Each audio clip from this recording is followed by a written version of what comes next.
Você está ouvindo o podcast Prólogo. Aqui é só o começo.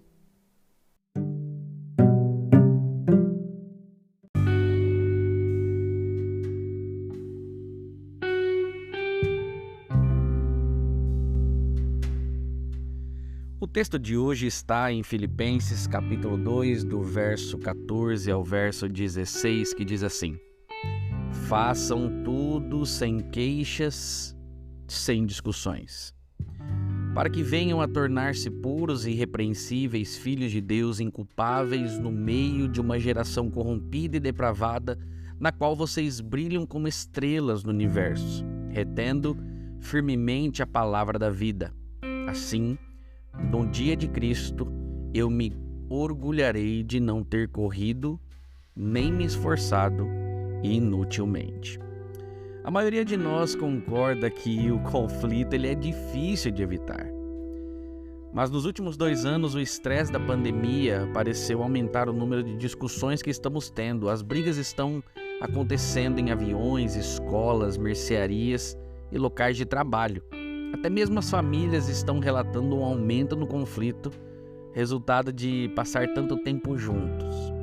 Na leitura de hoje, Paulo chama os crentes: fazei tudo sem murmuração e sem discussão.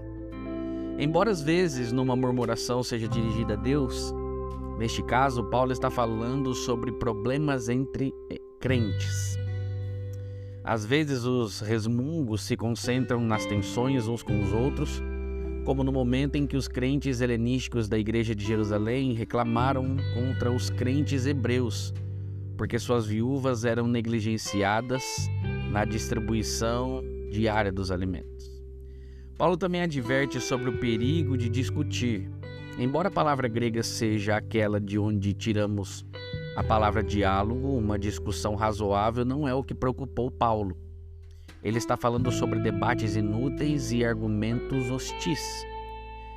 Paulo não está dizendo que os cristãos nunca podem discordar ou falar sobre suas diferenças. Ele está preocupado com a forma como discordamos. Como os membros da igreja estão conectados em Cristo, lidamos com nossos desacordos de maneira diferente da sociedade. A graça de Deus faz a diferença. Infelizmente, isso nem sempre é o caso. É por isso que Paulo emite o comando. Nesta era de argumentação, quando muitas vezes anunciamos nossas diferenças nas mídias sociais, os cristãos geralmente não soam muito diferentes daquele que Paulo descreve como uma geração pervertida e corrupta. Podemos não ser capazes de evitar divergir uns dos outros, mas podemos ser cuidadosos sobre como lidamos com as divergências.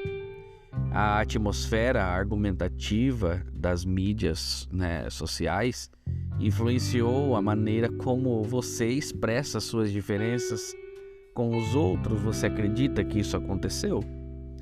A chave para fazer tudo sem murmuração ou discussões é considerar os interesses dos outros. É ruim você conversar com alguém quando você parte de um pressuposto em que aquela outra pessoa está errada e que você é o absoluto certo na conversa.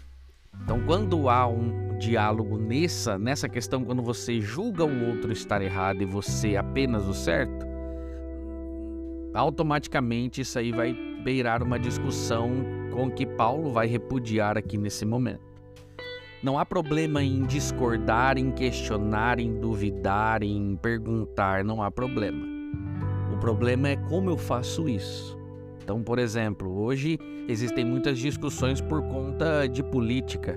Tem pessoas que olham para a Bíblia, veem algo que a Bíblia diz e não se misturam com a política. Tem gente que é da extrema direita, tem gente que é da extrema esquerda, tem gente que é do centro e tem gente cristão envolvido em tudo isso, e as pessoas hoje estão perdendo a amizade, estão falando mal das pessoas, estão excluindo as pessoas por conta disso, no âmbito da política apenas, mas existem em vários outros âmbitos da vida. essas discussões. Então você percebe que Paulo, nesse texto, ele vai dizer o quê? Nós precisamos respeitar as pessoas e não nos afastar, não repudiar, não excluir. E agora eu vou me fechar num grupo sozinho com as pessoas que pensam como eu penso. Não é isso. A questão é totalmente diferente.